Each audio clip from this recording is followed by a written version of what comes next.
Well, hello, everyone, and welcome here to Concord. Nick and Astis, Steve Beals with you. It's FNL Gridiron presented by Beals Insurance. Live from Memorial Field here in Concord, getting set for the Concord Crimson Tide to take on the Salem Blue Devils at the top of the hour. It's the first of three live broadcasts this weekend, beginning tonight here in the Capitol.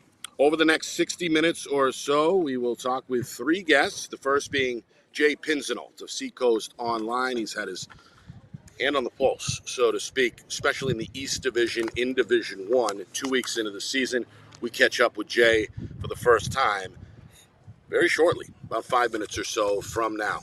We'll also preview tomorrow night's battle on the Seacoast between Dover and Portsmouth. Two teams unbeaten, squaring off early in the year. Two of the top six, according to the latest New Hampshire Union Leader Power Poll. We'll welcome in both Coach Goomba and Coach Pafford later on in the program. Speaking of the poll, Steve, after 2 weeks, the results are in. We'll touch on that quickly. Bedford, no surprise, a unanimous tally at the top of the standings again. 2-0, a 21-0 win over South back on Friday. That was an abbreviated game due to the weather. Londonderry, they went out of state and they rolled, shutting out Chelmsford down in Massachusetts by a blowout score of 41-0. The Lancers are once again at the number 2 spot. Pinkerton right behind them at 3, a 51-6 win over Alvern for the Astros. Portsmouth, we'll see them live tomorrow night. They're fresh off another win.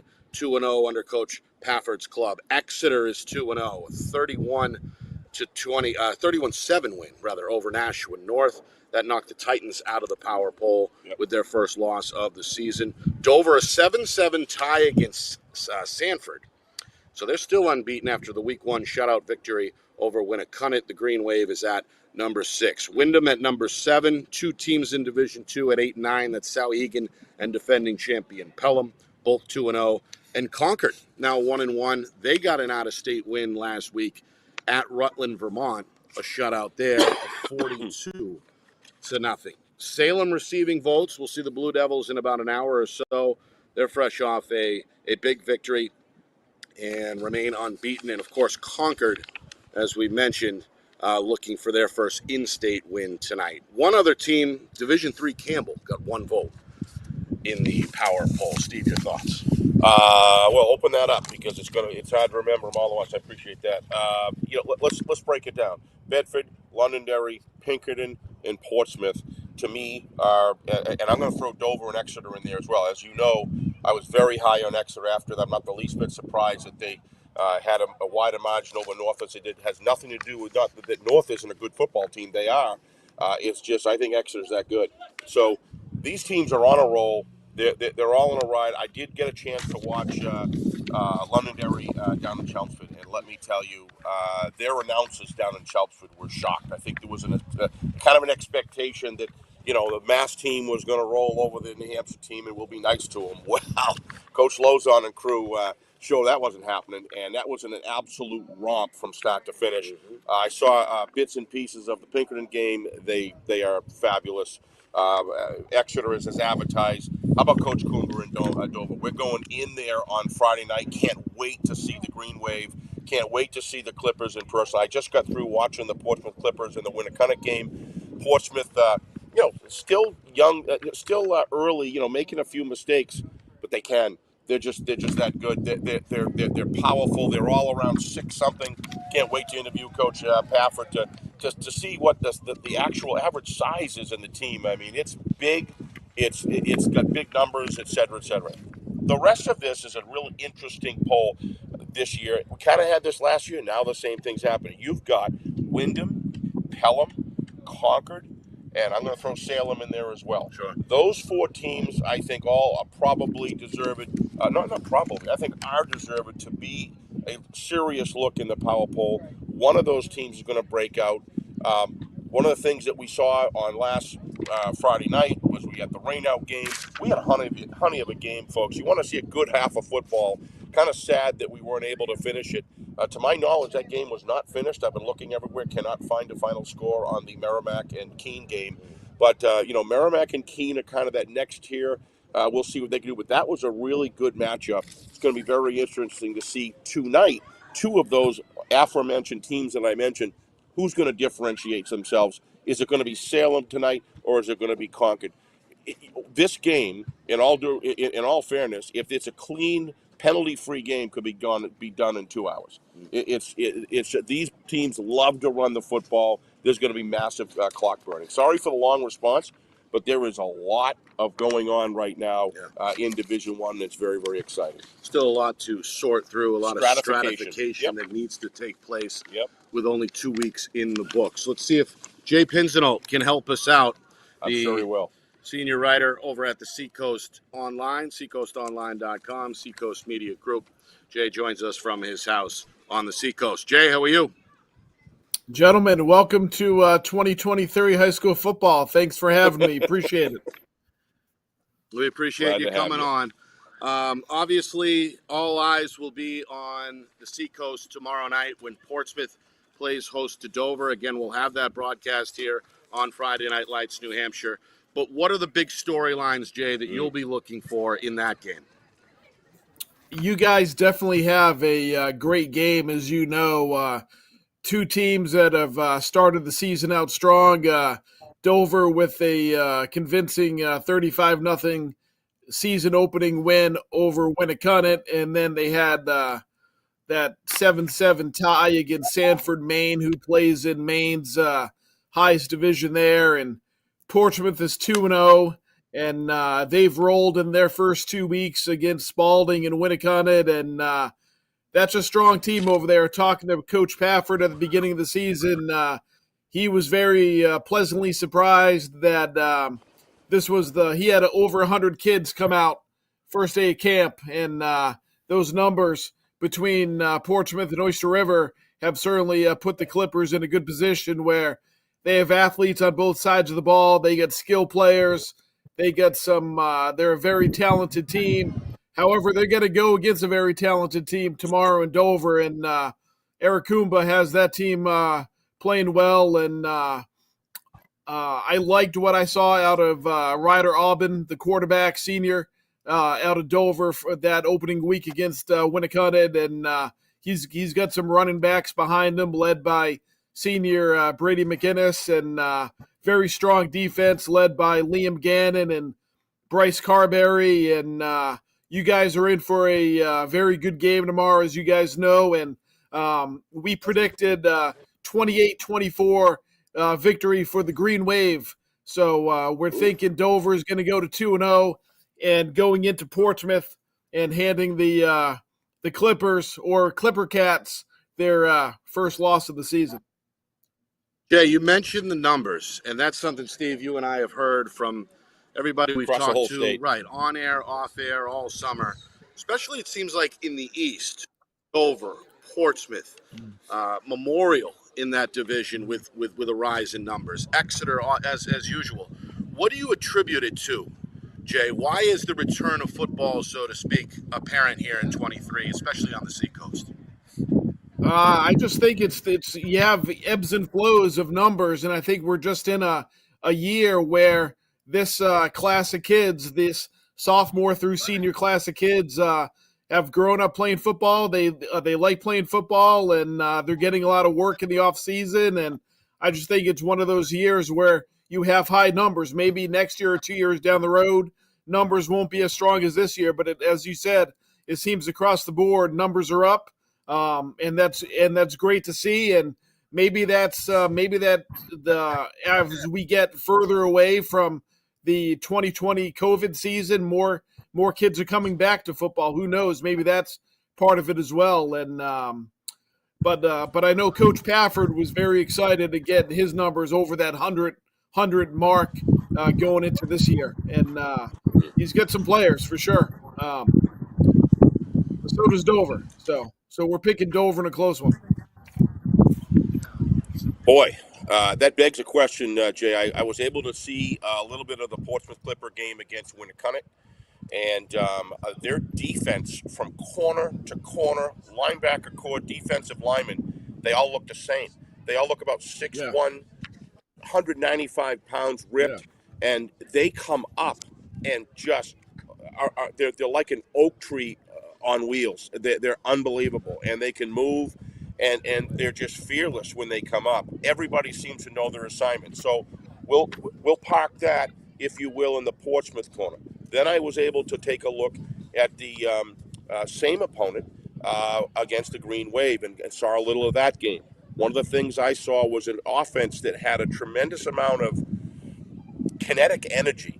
They're not huge, but they come off the ball as good as any team from Dover that I've seen in the last 4 or 5 years. And Nick and I have covered some really solid Dover football teams. I guess I'll take it with a 28-24. Are you saying that offensive explosion is just going to be able to get through? It's hard to imagine either way one team having that advantage over another when I look at what I just described. Yeah, they're both. That's what I see. Am I right? Am I wrong? No, you are right. Both Dover and Portsmouth defensively, they're big, they're strong, they're fast. They swarm to the ball. It's never a solo tackle in open field. It's always 2 or 3 guys at the ball. And I've seen both Dover and Portsmouth play, because those are the 2 teams that Winnicott has played this year, and was very impressed on both sides of the ball from both teams. And I think whoever does not come out on top tomorrow night, their season is far from over. I see both of those teams advancing to the playoffs and playing their best football come mid-October, and as we enter the end of the regular season, as we prepare for the Division I state tournament. And one kid that really stood out for Portsmouth that I saw, Angus Moss. What a tremendous player on both sides of the ball for the Clippers. He had 3 touchdowns last week. He had 2. He had a 40-yard receiving touchdown, 40-yard rushing touchdown in the first half last Friday night against Winnicott.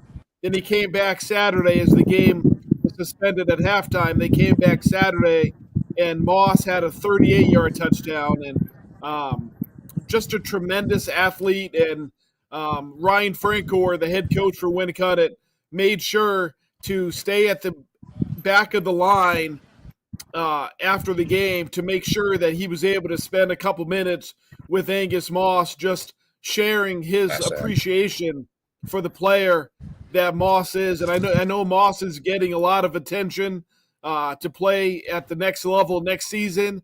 And I think whatever college team is lucky enough to get him, they're gonna get a tremendous football player and a tremendous, and as well as a tremendous kid.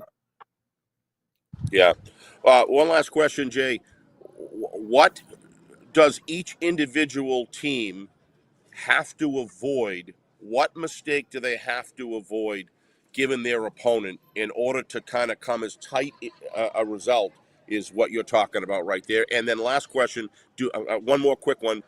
Do you think this game's going to come right down to the wire, or do you think it's going to spread out and then somebody's going to fill in? What's your take on that in the second half?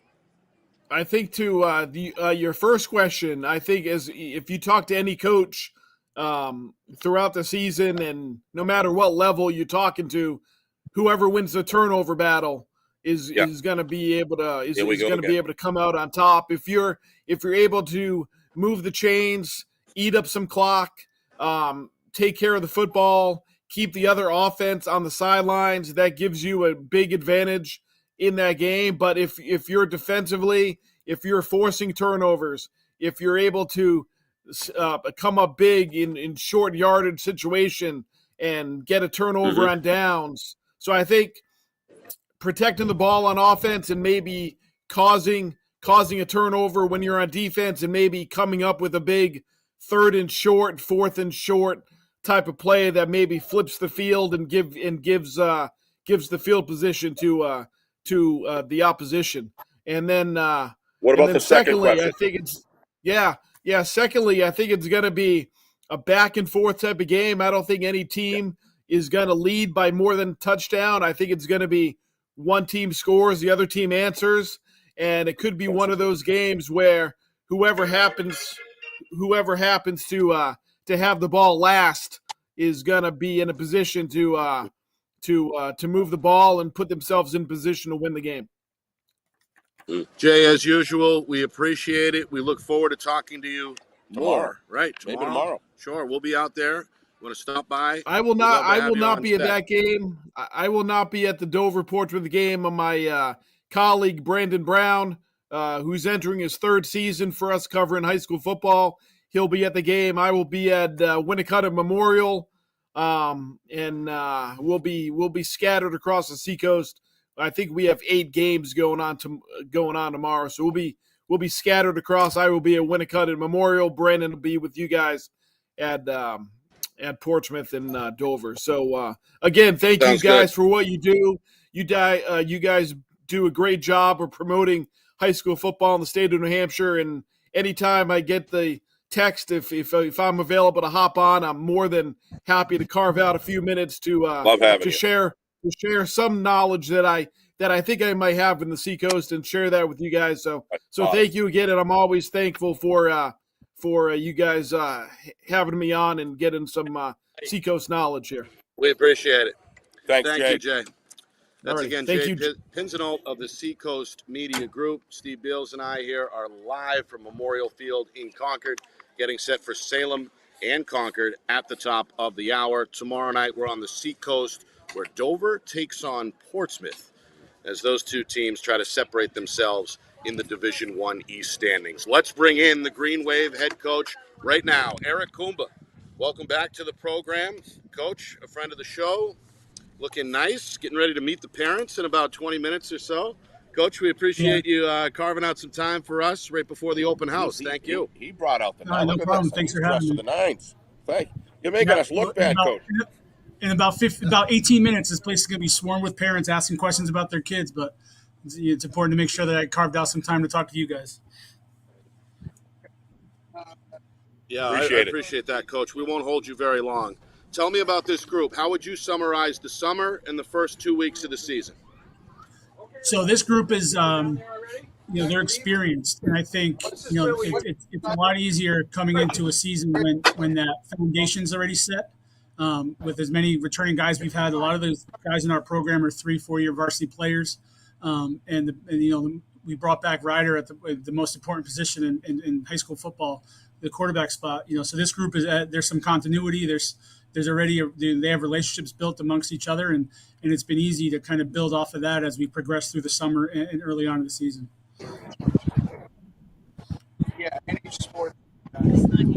Yeah, tell me a little bit more about Ryder Robin. We saw him last year as a junior. Obviously, sometimes players can make that big jump between junior and senior year. How has he progressed, and what do you expect from him tomorrow night against a very good Clipper defense? Ryder is, first and foremost, a very smart kid in general. Very high GPA, National Honor Society. Interested in going to some of the NESCAC schools for college. So he's a smart kid who's very grounded and understands who he is and what kind of value he brings to the program and the people around him. And you can see that growth in him as a football player, understanding what's expected of him and wanting him. He's going to make sure that he's as prepared as possible. And you can see that he's taken ownership of what he's doing in the huddle, in our offensive system this year as a returning starter in year 2. Coach, great to have you with us again. Dover's back again. You guys just keep reloading. I was able to spend a little time watching the Winnicott game, and unfortunately there's not a lot yet than that. So I kind of absorbed all of that I could there. And one theme about the offense that I just talking to Jay Pinzanolt about, your team is explosive off the ball offensively. I could not believe how fast and in synchrony these guys come off the ball. They look like a NASDAQ college team coming off on, or Division 2 or 3 college team coming off the ball. What's going on there? Is it personnel? Is it a new coaching philosophy? Is it an offense variation from what Nick and I have been watching the last 4 or 5 years? It looked really good. I think it starts with consistency and being able to kind of work with the same kids year after year. At this point, all the kids up front for us. We have one new starter. We have a sophomore starting at right tackle. We even started 2 games for us before he missed the rest of the year with an injury. So the consistency is key. Yeah. Because obviously, especially when you're running an offense, timing and familiarity with each other is paramount, and we're able to be in a good spot where we've been able to carry over some of that growth we made last fall. And then we're very fortunate that the pieces that we've had to plug in this year have kind of hit the ground running and are ahead of the game in terms of where they would normally be. We're starting 2 freshmen on offense, and they're head and shoulders more advanced than any other freshman I've had in this program. So, to be able to have pieces like that to plug into an offensive system like we run, and the coaching staff does a great job coaching those kids up every day. But the biggest thing is being able to be consistent with those guys. You could definitely tell that. And, you went up there to Maine and you played some iron in the state of Maine. I mean, now you're coming down and playing the Clippers. And, I mean, we wouldn't have missed this game. My son's so jacked up. He calling me in the morning and, Dad, I got to get up in time and so on and so forth. And you got to pick me up at the airport and it's everything else. He's all jacked up, which is great for football, that these young, alumni and people like that, they feel that way about it. But you went up to Maine and how big a deal is it that you played a team of that caliber toe-to-toe now that you're coming down and playing the Clippers? So I love the opportunity that we have to go out of state and play, a team that we wouldn't play otherwise. The experience itself for the kids to be able to see football in a different brand in a different state is huge. Just from an exposure standpoint and just an experience perspective. And Sanford's a tough program. Their coaches do a great job, and they were much improved from a year ago when we played them. It was a good tune-up for us to kind of continue on in the New Hampshire season and jumpstart us into where we're heading now.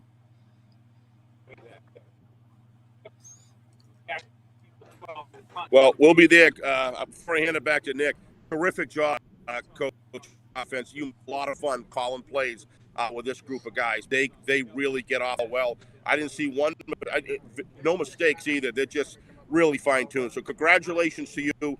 Good luck tomorrow tonight. You, both of you coaches, I would like both of you to win because you deserve it this year. Clearly, you guys are some of the serious iron in the league. And I think whoever comes out victorious is going to be climbing up that pole quickly. So good luck. I appreciate that. Yeah, we appreciate it. Coach. I'll let you get down to business with the parents, both with them and tomorrow night against. We appreciate the time. Awesome. I appreciate it. And thanks for all you guys do. I know the families are excited, and my family back in Pennsylvania get to watch the game because you guys will be live streaming it for us. So much appreciated. Oh, great. That's good. Thank you, Coach. Take care, Coach. And again, Eric Goomba, looking the part, the head man over at Dover. He's and cool. We've seen them, Steve, really on the edge of extinction a few years ago. Yeah. The numbers were in the 20s. They were struggling. Yep. Goomba arrives and slow building more process. Competitor. I think you're talking like 2008, right? That things were kind of a few years ago there, and then we've had some tremendous experiences in Dover. The fan base, when you walk out, which comes up and just thanks you, from all over. Thank you for coming. Thank you for coming. AD was terrific with us all through the COVID-19 situation. We're able to get out there and cover some games. Pretty place to play. It's always exciting. You kind of expect that marquee matchup between Exeter and Dover. Now this year we got Portsmouth and Dover. Right. What a coastal battle between two great programs. Coach Goomba looks quietly confident, if you know what I mean. And after looking at his team, he has good reason to be. Division at this point. You throw in Exeter, those are good team. Yep. And then, of course, as well every year. Portsmouth. Meanwhile, we have a live look at the Concord band as they make their way towards the playing surface here at Memorial Field. One of the better bands statewide, in my humble opinion. We've got Concord playing host to Salem at the top of here on Friday Night Lights, New Hampshire. It's the first of 3 broadcasts again, so buckle up. Tomorrow night, we're in Portsmouth, 6:45 pregame, 7 o'clock kick between the Clippers and the Dover Green Wave. And then on Saturday night, we've got a special for you. Saturday night special. That's right. Live Gate City as a D1 West clash between Bishop Girton and Nashua North comes your way live at 6:30. So the first of three on the way tonight in Concord. Definition game. This is a big win for whoever comes on Saturday night. That is critical for each team to come out with a win there to begin to kind of build on the season and feel that, you know what, these we're all in the middle tier. We're up now. We're ahead of you, and then you want to start closing in on the Exeters and the Dovers and seeing how you can match up there. But for BG and North, this is a comeback game. This game here is a big one as well. We've got three excellent games. Each have their own implications, but they're very serious to all 6 teams. Yeah. All right, here's what we'll do. We'll take a break. We'll come back. We'll visit with head coach Brian Pafford of Portsmouth, and we'll also get Steve's keys to the game before it's all said and done for this one here tonight between Concord and Salem. So don't go away. We're just getting going here on FNL Gridiron. It's presented by Beals Insurance. Our broadcast today, as it always is brought to you by Beals Insurance Agency, with locations now in both Bedford and Londonderry. Whether you need home, auto, or business insurance, Beals Insurance will get you both the price and quality coverage that's right for you. Just call 603-471-9999 or visit BealsInsurance.com to request a free quote and start saving money today. Again, that's BealsInsurance.com. How can you reach your team's fundraising goals at no risk and no cost? MG Sports offers a variety of products to make your team's fundraiser a success. Their products include tickets and discount cards to hundreds of local businesses. MG Sports now has a digital platform where athletes can raise funds in the comfort and safety of their own home. Don't waste another season. Raise more funds than ever before and become another football program in New Hampshire that sets fundraising records every season. MG Sports, fundraising made easy. Visit mgsportsfundraising.com to start raising money for your team today.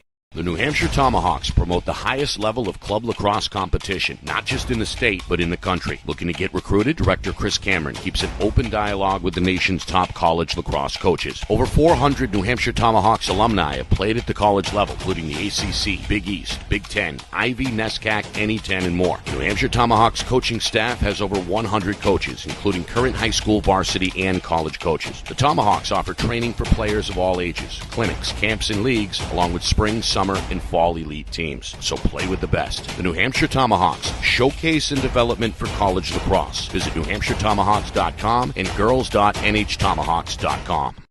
Hey, I'm Chad, the owner of New Hampshire iPhone Repair. We're New Hampshire's most trusted and affordable repair shop for your iPhone, iPad, iPod, and even Android needs. Don't worry, we're affordable, reliable, and we back our parts with a lifetime warranty. And you know what the best part is? No, what? We can repair your phone while you wait. I know, that's why I'm here. Oh, I know, Mrs. Green. Here's your iPad, good as new. Bring your phone into New Hampshire iPhone Repair today. Buy local and save big. For over 26 years, Spectrum Monthly has been providing great local offers from businesses in New Hampshire and Massachusetts, delivered to your mailbox every month. Spectrum is chock full of savings from your favorite businesses. From local restaurants and retail stores to entertainment, fitness, and home improvement services. You'll have easy access to thousands of dollars in savings, including exclusive offers for Spectrum readers. Every month, enter our readership contest for a chance at winning cash and local gift certificates. Spectrum Monthly, no one brings you better offers.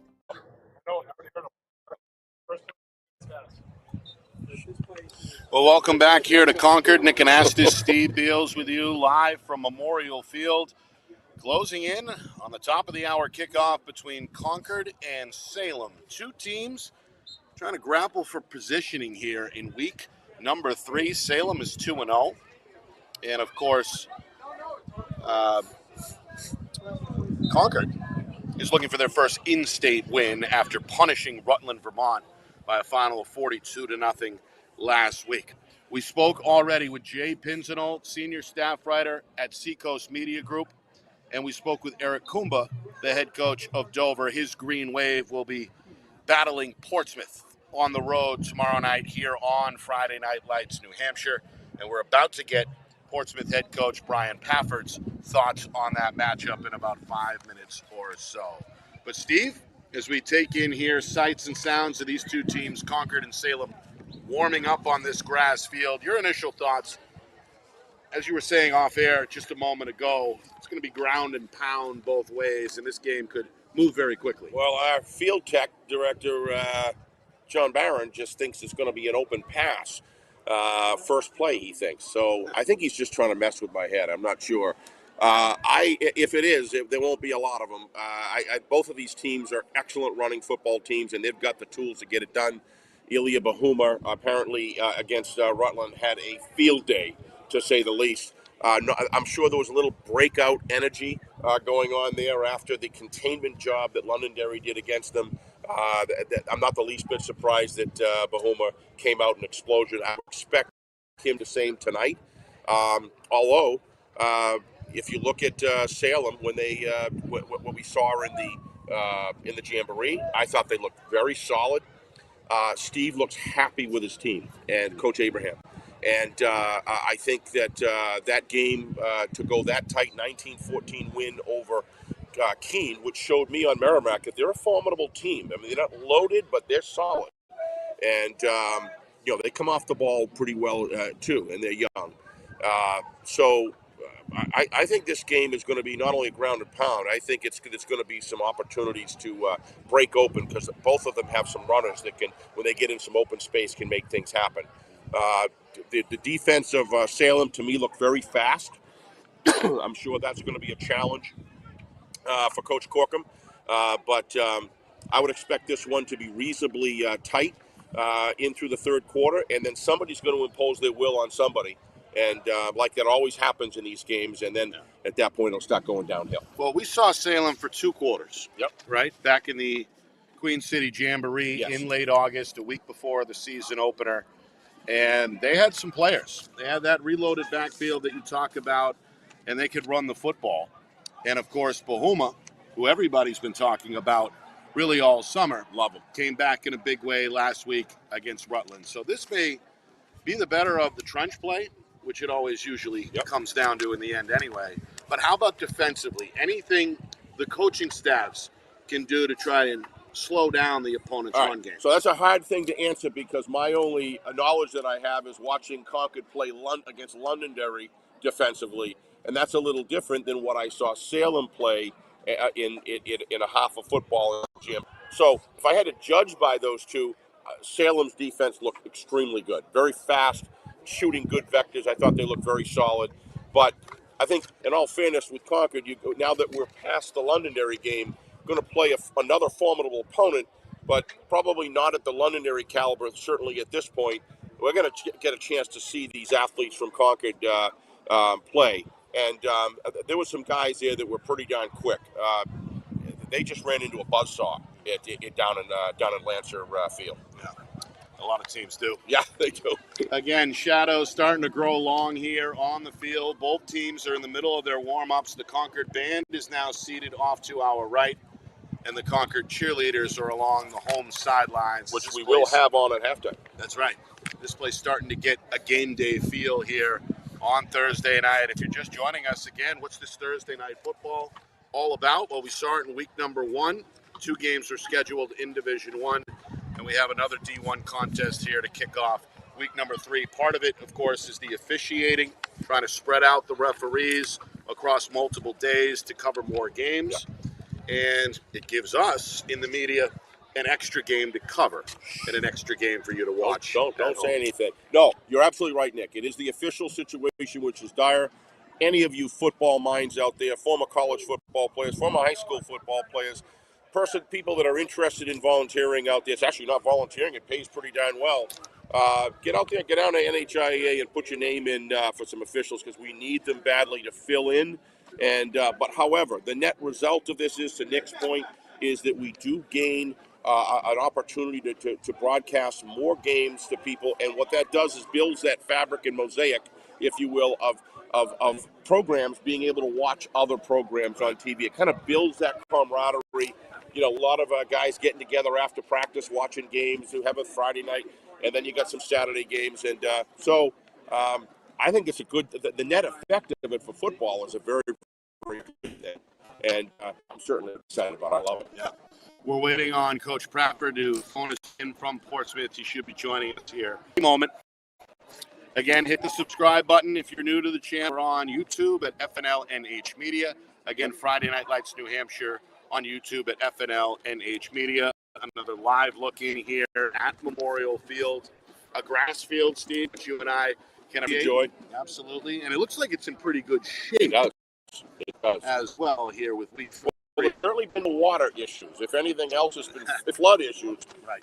But to have a field that been watered and the sod's been able to stay moist for this long is probably going to lend itself pretty well throughout the season as the weather, because the root system has got probably pretty sound. It didn't dry out, and they've taken very, very good care of it. I want the stadium to be a fun. It has that bowl that you're sitting down in, and it's kind of nice. I have some great memories, some youth football here, great high school, watching my kids play high school here. Just a lot of fun. Yeah. It's got a lot of spirit here.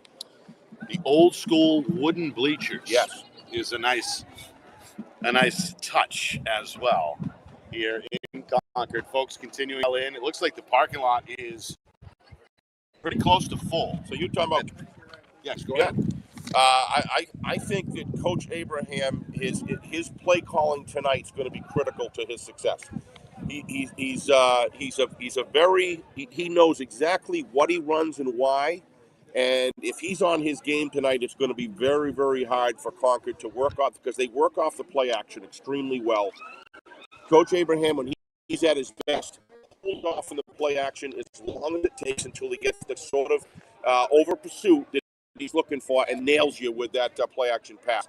And when he's on, he's good as it gets as far as play calling. As far as Concord is concerned, big key to the game is the offensive line has got to be able to hold the block and to be able to provide lead blocking to hit that lead, that front linebacker, the Mike linebacker, or depending on which hole Bahuma is going through. And it's just got to give him a slight bit of space for him to be able to break it out. And then if that happens, Concord is going to be in really good shape to hang right in there the same and potentially cover us as well.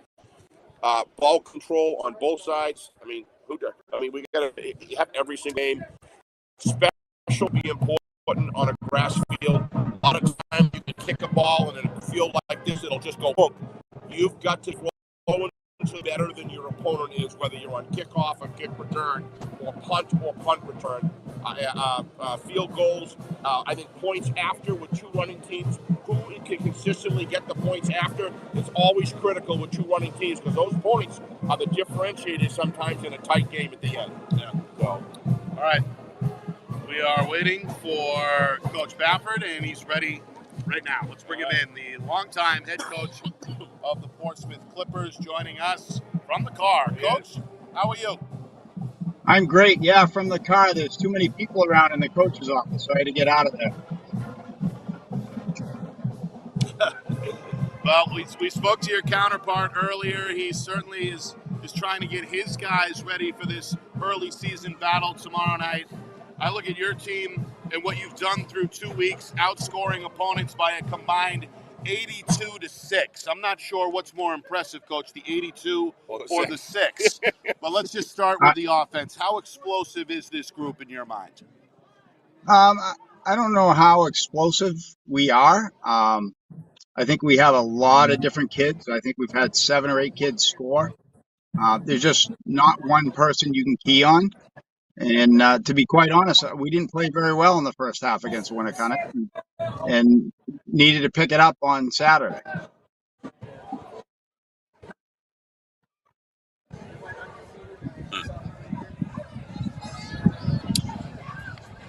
Coach, you froze up there for a second. You halftime of the Winnicott game. What was the difference? What made your players respond in that second half? I just think they decided that we need to play better, and a lot of our philosophy is it's on them to get themselves ready. We give them all the tools to execute what we need them to execute, and believe that they have to self-motivate and get themselves ready. And I think they did that. I think they said, oh, we got to turn it on here, and decided to turn it on.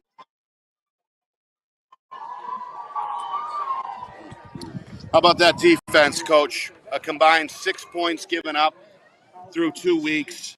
A lot of those guys obviously go both ways, but who has stood out so far on the defensive side of the football? We have a junior from Oyster River, Colton Broussard, who's done an extremely good job at D tackle, and Max Durkin at the end. I mean, it's all 11 guys. Cole McLaughlin's been spectacular. Our corners have played well. Angus Moss, those guys are all. There's not like one guy. Coach Hop prepares them, and they're ready to go. And there's no one that's going to be any more prepared than our defense with Coach Hop and his game plans.